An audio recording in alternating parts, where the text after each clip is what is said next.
Well, I believe the role players will play better than what they played, especially in game 2. Even though role players normally play better at home. Okay. Because, Skip, I saw Max Strus. Yep. I saw what he did on the road. Yep. He broke out of his shooting slump. He came back big in the first, especially the first quarter.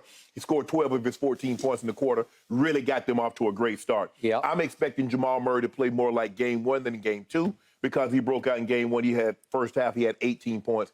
Over the last 6 quarters, he only has 26 points. So I'm expecting him to pick up his scoring output and play much better offensively. But the key to this is Michael Porter Jr., Skip. He ghosted him in game 2. He had 5 points. Now, his three-point shooting, Skip, he's 3 of 17. That's 18%. He shot 41% in the regular season. That's kind of like his career average. He's a 40%, slightly above 40% career three-point shooter. I'm expecting him to revert back to who he is, what he's been throughout his career, as opposed to being 18%. Okay. And so if he can just give them anything, normally when he and Gordon give you 30 combined points, the Nuggets become very difficult to beat because you know what you're going to get from Jokic. Also, KCP, you can't have more fouls than you have field goals made. 6 fouls, 1 field goal made. We saw how aggressive he was. We saw how well he played, Skip, against the Lakers. We saw how well he played in the regular season. He was one of their key acquisitions this offseason when they made the trade. So I'm expecting those guys. You notice I ain't mentioned the big gun because I already know what he's going to do. You know exactly what you're going to get. Well, do you? Are you going to get points? Are you going to get assists? Or are you going to get both? The assist is contingent on guys making shots. If they don't make shots, he'll look to become aggressive, and because he has to. But I'm expecting him to be somewhere in the high 20s. He will have double-digit assists because I'm expecting guys to make shots. Obviously, he's going to get the double-digit rebounds. So I think the two big keys, Jamal Murray gives you a little bit more offensively, plays more like game 1 than game 2, and Michael Porter Jr. picks up his scoring output, gives you 15 points, and they win a close ball game. Win a close ball game in the low hundreds, like... Yeah, you know what? They get out. See, the thing is, the Nuggets get out and run, and so I'm going to say probably 108-ish to 104-ish, something like that. 108 to 104, says Shannon Sharpe, Joker's biggest advocate.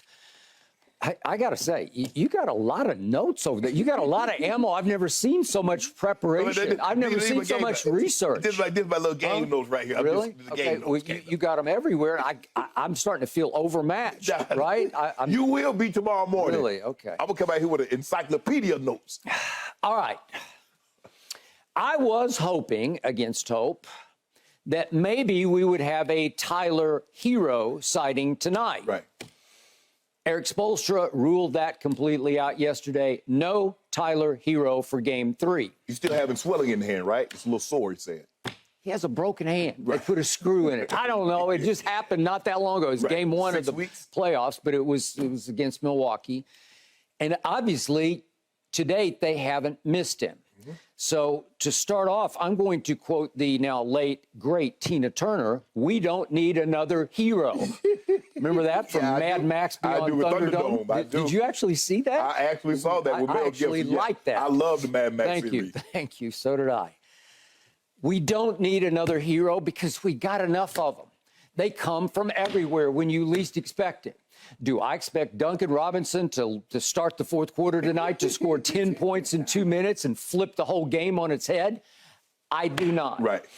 It just comes so unpredictably from so many different sources. But the good news yesterday, as opposed to the bad news on Tyler Hero, was Caleb Martin says he's back to almost 100%. He was suffering migraines and chills and had a cold towel over his head after Game 2 in Denver.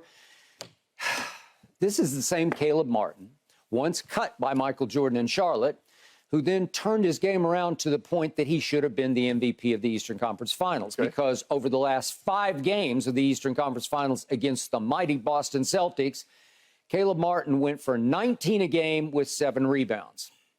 And was sensational. He was, dare I say, Kawhi-esque with that mid-range jumper. It just looked unstoppable to me. And then he goes to Denver, and he scores 3 points in Game 1, and then he gets benched in the fourth quarter. And then in Game 2, he scores a grand total of 3 points, although they were fairly significant because he finally made a 3-point shot so one go with in. 4 minutes left in the fourth quarter. But that was it, the extent of his productivity, 3 points and 3 points. Right. To your point about your role players, he is an ultimate role player for this team. I think he comes back to life because, again, the ultimate NBA cliche, playoff-wise, is role players play better at home. Right. Okay, so he's back home, maybe more back in his comfort zone, and I think he's going to have a good to very good night tonight. Well, I hope you're lying because I don't need Gabe Vincent to play any better than what he played on the road. All right, well, there you go, okay? And I expect Gabe Vincent just to be Gabe Vincent. But now to my biggest gun. Okay. Bam plays big for 6 feet 9 inches playing the 5. Right. And I know what he's going to give me, which is every last drop of his sweat. But he's like my Joker. I just know what he's going to give me. It's not going to be Joker-esque numbers, but he's going to give me whatever he's got to give me. Correct. It is time for Playoff Jimmy to spring back to life. And especially tonight at home in what you could argue is a pivotal Game 3. Yeah. For momentum's sake. It feels like a Game 5. It feels like the series is tied, and whoever wins, Game 5, you only have 2 games left. You well could be right, because let's just say that the Heat do win this game. Right. All of a sudden, they take a commanding advantage because then they got Game 4 still in their house. Right at home. And if they could win that, they'd go up 3-1, and I'd give them a pretty good shot at that point. Yes. A game like this, of this magnitude, requires your best player to be your best player. Okay. Over the last 7 games, Jimmy Butler's productivity has fallen completely off to 21 a game with 7 rebounds and 7 assists. By most player standards in playoff run, that's pretty good. That's not bad. But Playoff Jimmy. This is Playoff Jimmy, and he ain't been around. Talking about ghosting, he's been ghosting them as Playoff Jimmy because too often he's been way off Jimmy because he's shooting over those last 7 games 39% from the floor. That just won't cut it. Yet, they've lived to tell. Right. They somehow won Game 7 at Boston, and he had nice contributions, but not enormous, sensational contributions. And they won Game 2 with decent contributions, but he was 7 of 19. That's 37% shooting. It's not good enough. It's not what you would come to expect from him. Now, does he make all the little big plays that add up to big contributions? Sure he does. We get that. But they need, well, you know what happened against Milwaukee? We got to see a 56 out of Jimmy Butler. Yeah. Well, could we get a... He averaged 38 for the series. Okay, all right. Could we get a 36 out of him tonight? Maybe. Okay, I think it's going to require a 36 from Jimmy Butler tonight to stave off what's going to come from your side, which is probably those guys are going to make more three-point shots, especially the 2 that you focused on. KCP and Porter Jr. Yeah. They're just going to make some shots because they're just too good. Right. You know, especially KCP.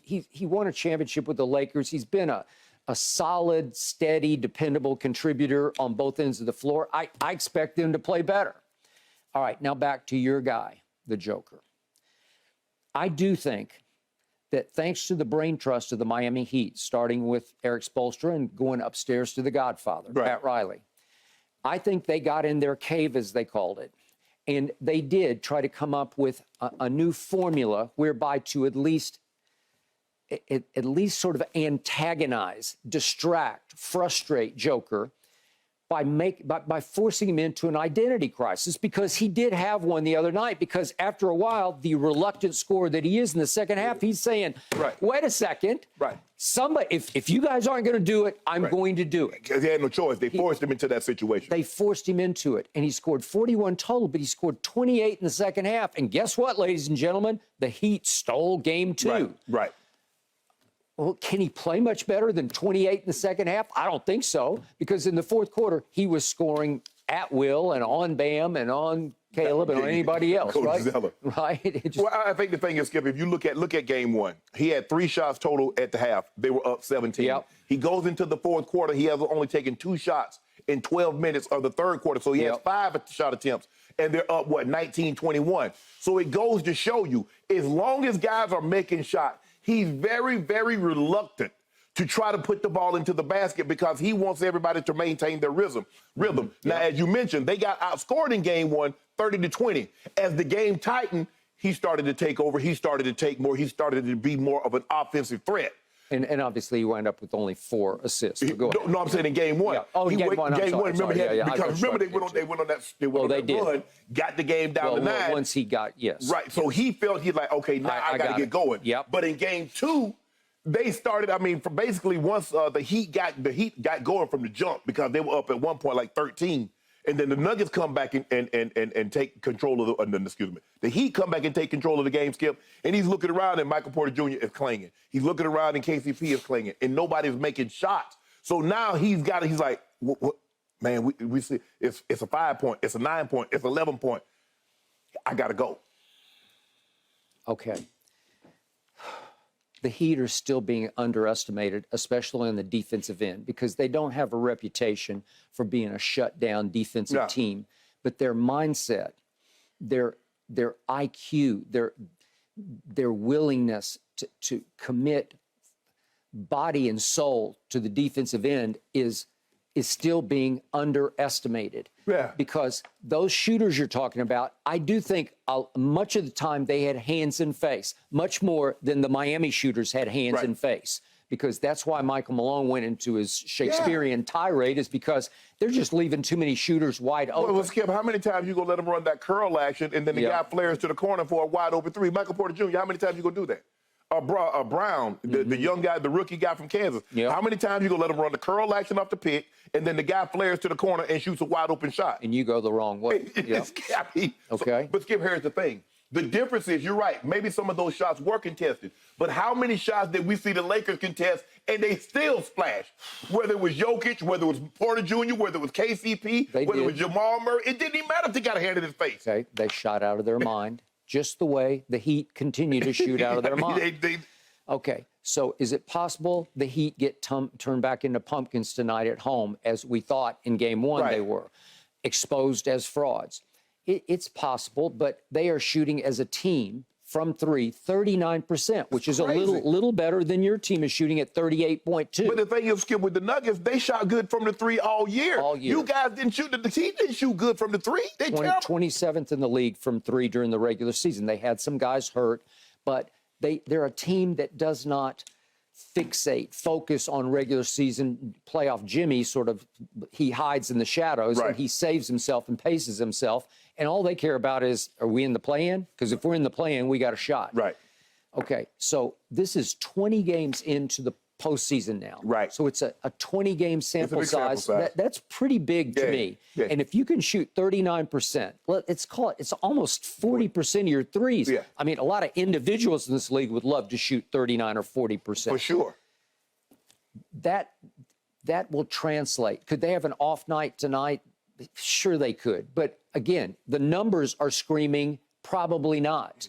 So again, if I can make any case for you tonight, if you ask me what is my fear factor is, the Heat are not a dominant home team, because I hark back to the very first play-in game, they lost to Atlanta at home. So they're not invincible at home. And then just for the record, I'll be the first to acknowledge right here, right now, even though you gave me 3 points, they just lost to Boston back-to-back home games. 4 and 6 were losses at home. So they have lost their last 2 home games to the Boston Celtics.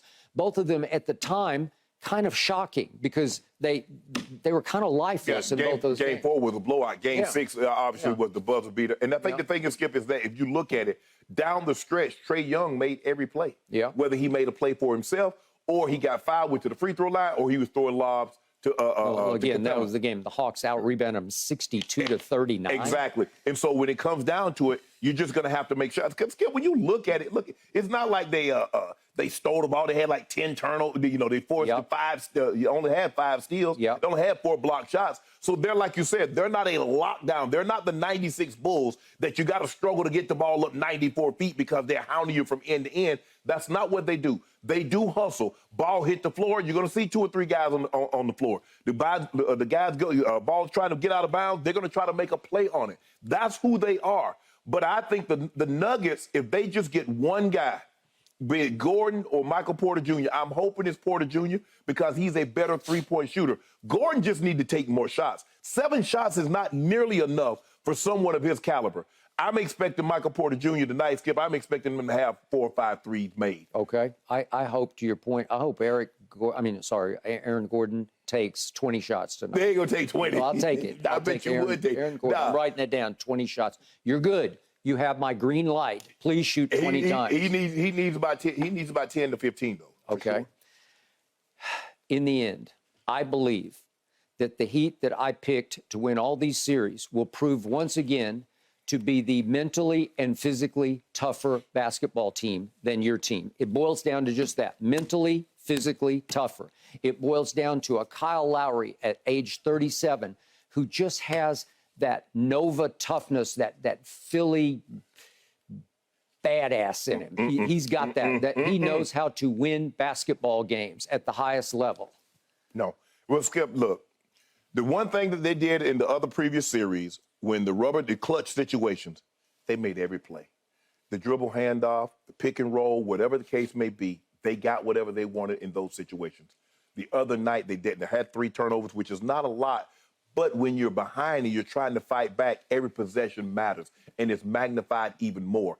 I'm expecting them to execute like they did against the Suns, like they did against the Lakers. Because, Skip, I think the Lakers are a better defensive team.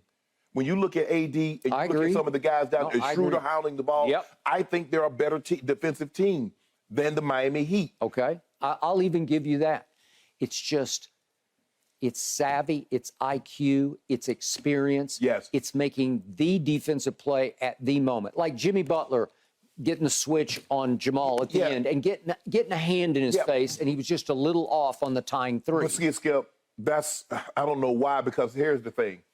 They forgot that there's only 9 seconds in the clock, and that's what they would normally do. Joke would come from the bottom and come set the pick. Why would now you got to think what? And you look who's on him, Jimmy Butler, because they know what's coming. So they say, hey, bam, switch this off. Jimmy, you go get Yoke. So when Yoke go set the pick, guess who's going to be matched up on Jamal Murray? Okay, listen, I got you.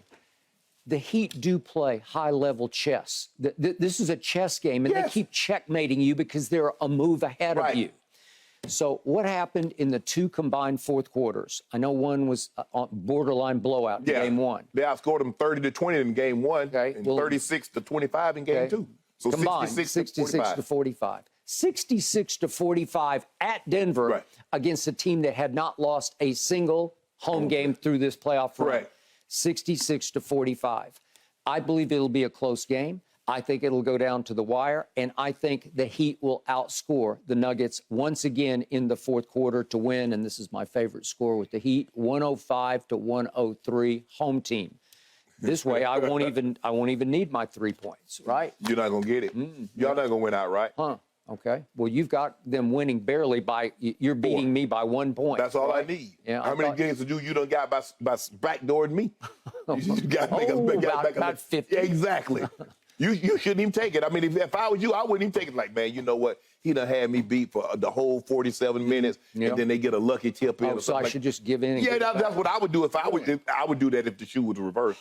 That's not how Vegas works, right? You can't go up to the window and say, "Hey, I got burned on this. Could you just let me off this hook?" They're gonna close the window in your face. Yeah, What they gonna do? Yeah. But that's why I feel comfortable. I feel really good about tonight. Do you? Yeah, I do. I feel really good about tonight. Okay.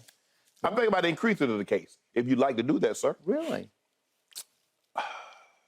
Done. I know he couldn't resist. He just can't resist. He can't resist. He can't resist. I just love the taste of Diet Mountain Dew. It is the breakfast of champions. It is the nectar of the gods. I have one every morning before the show, and I'm flying right now because this man, he just will not learn about the Miami Heat. That's one thing I noticed about my good friend Skip Bayless.